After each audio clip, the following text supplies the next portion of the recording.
We have not touched this subject yet, figuring you'd be the perfect guy to do it. Go on. Your 2 cents with the Bears on Sunday against the Packers is what? I mean, Rich, this is like you have married Todd Lincoln the morning after the play. I mean, let me get comfortable. How was the play, Mrs. Lincoln? Well, it wasn't great. Wow. Funny you ask. Okay.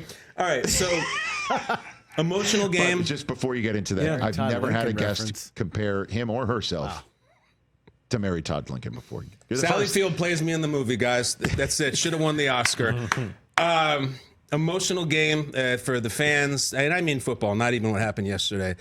When you see a blocked field goal in that situation, that context, you have to have a human emotion. Anger, surprise, joy, whatever it may be.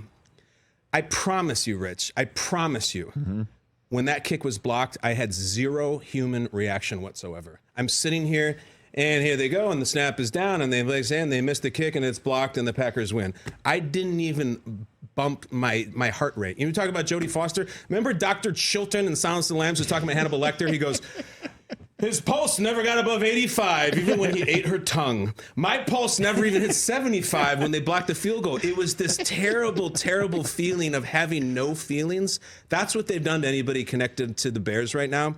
It's sociopathic status where I wasn't even mad. I'm tired being mad. I've run them disappointment, anger, fear, shock. It was just you're completely unimpressed, and then let's just go on to the next game. It was tough, really tough.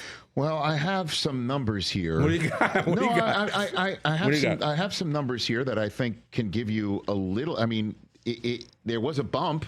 I mean, like it wasn't as bad as the previous weeks. I mean, the Bears obviously they scored a touchdown. They converted 9 of 16 third downs. Mm-hmm. They were 6 of 40 in the previous 3 games in that regard. Caleb was hitting his back foot, finding people. He had a career high in rushing yards. His 3rd career game with 300 or more total yards, most by a Bears rookie since in the Super Bowl era. What else can I give you? Did you have the one where they lose 11 in a row to the Packers? Is that number on there? No, that's on here. The Matt LaFleur has never lost to the Packers. Yeah, that was, what you illustrate with those points, Rich, is that the Bears had the team to beat the Packers yesterday. They had the quarterback to beat the Packers. Yeah. I don't think they had the guts to beat the Packers at the end of the game, and I hate the final sequence. And you know what? Bears fans may not have feelings, but they do have a memory. They didn't lose to Jaden Daniels and the Commanders because of a Hail Mary. They lost to Jaden Daniels and the Commanders on a Hail Mary the play before, the play that set up the Hail Mary, in which they didn't call a timeout, didn't get ready. They moved the ball up. Jaden Daniels chucks it. I hate the final sequence of the game yesterday for the Bears. If you want to get into the details, Caleb has the hottest hand he has had in his young career. His confidence is surging. They get a last completion to Keenan Allen. They hand it to Rashawn Johnson. They're on about the 30-yard line with 30 seconds left in a timeout, and they let the clock tick all the way down because they were happy with a 46-yarder, which was then blocked.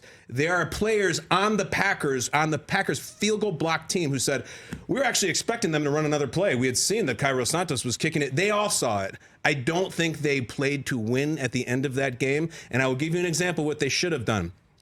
Bills Chiefs. Sean McDermott bleeping went for it yesterday. And they had a 4th and 2, and they could have gone up by 5 points to take the field goal. He said, no, this is the Chiefs. They're in our building. I'm going to beat them right now. And I don't think the Bears sideline did that with the Packers and their building. Eberflus had this to say. Figured that you might bring this up, and we'd have this soundbite in the shoot. This is what he had to say about his decision to just leave it where it was and let the time tick down for the fateful field goal attempt. They were loading the box there, so you could say you could do that for sure, maybe get a couple more yards, but you also risk, fumbling and different things there. We felt where we were, if we're at the 36 or 35, you're definitely doing that because you want to get it inside there. I felt very confident where we were at that time with the wind and where we were on the field. Great. This nonsense. I'm not here for it today, Rich. And you and I usually in lockstep. I don't do the kind of media where I say, fire this man. I hate that stuff. It's just not where I live. It's not my thing. Because you know the National Football League, and there's families involved and stuff like that. So it absolutely. And I respect Matt Eberflus. Exactly. And I've met him, and I like him, and he's a good person. At that point, you're telling me they're loading the box. Well, then throw. Caleb's on fire right now. Throw. You have time. You have a timeout. It just felt this feeling of, I think we're good here. I don't want to do anything more. Let's just kick. And I don't think that's the way to beat any team, let alone a team that beats you every single year. You got to snap the neck, and they just didn't. I've never seen a team reel from a Hail Mary quite like this one. I know. You know what I mean? And like, I think that's what it is. You feel snake bit. You feel like you got your hands on 10-2 and a foot on the brake. Yes. They were a 4-2 team. And then they were cruising, and Caleb was on fire. I can't believe that I called their last win to date. Jacksonville. In London. Yeah, and they looked great. They did. Oh, my gosh. I know. Caleb was throwing pearls. He looked awesome. And they haven't won since. That's unbelievable. I know. If going down the elevator, told Kurt Warner or anyone else when we're hanging out afterwards that, hey, we just called their last win for at least a month. And they're going to fire their offensive coordinator. Yeah. And then one of their losses is going to be, a Hail Mary, and another one's going to be with a blocked field goal.